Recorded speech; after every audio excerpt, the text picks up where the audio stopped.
অবিশ্বাস্য, অবিশ্বাস্য, অবিশ্বাস্য। আপনি যতবারই বলবেন ঠিক ততবারই কম মনে হবে।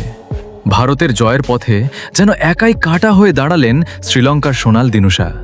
শেষ পর্যন্ত ভারতকে জিততে দিলেন না তিনি। ম্যাচটি ড্র হয়েছে, আর এই ড্রয়ের পেছনে সবচেয়ে বড় কৃতিত্ব যদি কাউকে দিতে হয় তাহলে তিনি নিঃসন্দেহে সোনাল দিনুশা। ভারতের বিপক্ষে 4 ইনিংসে তার পারফরমেন্স দেখলে সত্যিই অবিশ্বাস্য মনে হবে। প্রথম ইনিংসে 84 রান, এরপর 100 রান, তৃতীয় ইনিংসে 103 এবং সর্বশেষ ইনিংসে 133 রানে অপরাজিত। অর্থাৎ ভারতের বিপক্ষে 4 ইনিংসেই ব্যাট হাতে দুর্দান্ত পারফরমেন্স করে শ্রীলঙ্কাকে বাঁচিয়ে দিলেন এই ব্যাটসম্যান। কলম্বো টেস্টে জয়ের স্বপ্ন দেখছিল ভারত।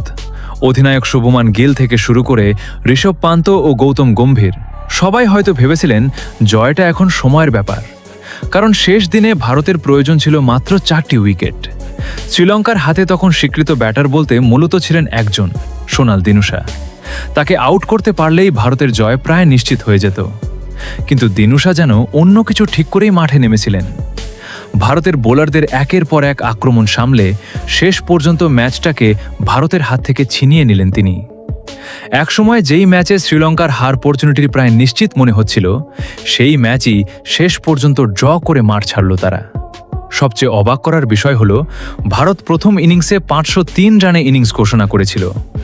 জবাবে শ্রীলঙ্কা মাত্র 290 রানে অল আউট হয়ে যায়। এরপর ভারত শ্রীলঙ্কাকে ফলো অন করায়। দ্বিতীয়বার ব্যাট করতে নেমে শুরুতেই মাত্র কয়েকটি উইকেট হারিয়ে চাপে পড়ে যায় শ্রীলঙ্কা। কিন্তু সেখান থেকেই শুরু হয় সোনাল দিনুশার বীরত্ব। একাই যেন পুরো শ্রীলঙ্কাকে টেনে নিয়ে গেলেন তিনি। বোলারদের সঙ্গে নিয়ে প্রতিরোধ গড়ে তুলে শেষ পর্যন্ত 133 রানে অপরাজিত থাকেন দিনুশা। আর তার এই অসাধারণ ইনিংসের কারণেই ভারত শ্রীলঙ্কার শেষ 4টি উইকেট নিতে পারেনি। ফলে হাতে সময় থাকা সত্ত্বেও জয় ছিনিয়ে নিতে পারেনি ভারত। শেষ পর্যন্ত ম্যাচটি ড্র মেনে নিতে বাধ্য হন ভারতীয় অধিনায়ক শুভমান গিল। ভারতের জন্য এটি নিঃসন্দেহে হতাশার, আর শ্রীলঙ্কার জন্য এই ড্র যেন জয়ের সমান, কারণ হারতে বসা একটি ম্যাচকে একাই বাঁচিয়ে দিলেন সোনাল দিনুশা। ভারতের বিপক্ষে তার এই বীরত্বপূর্ণ পারফরমেন্স ক্রিকেট প্রেমীদের মনে দীর্ঘদিন মনে থাকবে।